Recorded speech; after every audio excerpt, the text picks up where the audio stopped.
Hamid Karzai aux urnes.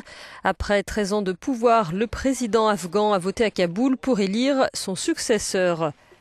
Ce scrutin constitue la première passation de pouvoir démocratique d'un président élu à un autre.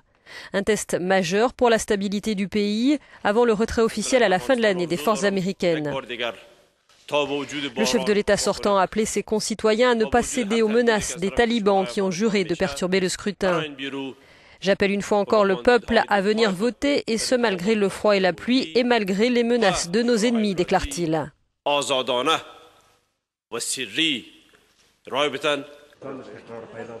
Sur les 8 candidats en lice, 3 anciens ministres de Karzai sont donnés favoris. Tout d'abord, Zalmay Rassoul, ex-chef de la diplomatie, considéré comme le candidat le plus proche du président sortant. Ashraf Ghani est lui un économiste réputé.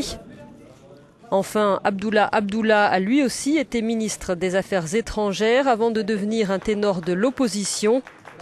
Lors de la précédente présidentielle en 2009, il avait obtenu 30% des voix. Il n'avait pas participé au second tour, dénonçant des fraudes massives. Cette fois encore, les risques de fraude planent sur le scrutin, d'autant que peu d'observateurs étrangers sont présents en raison de l'insécurité. La mission dépêchée par l'Union européenne est la seule délégation importante restée sur place. Pour l'heure, pas d'incident majeur à signaler. Les premiers résultats ne seront pas connus avant une vingtaine de jours, avant un possible deuxième tour fin mai.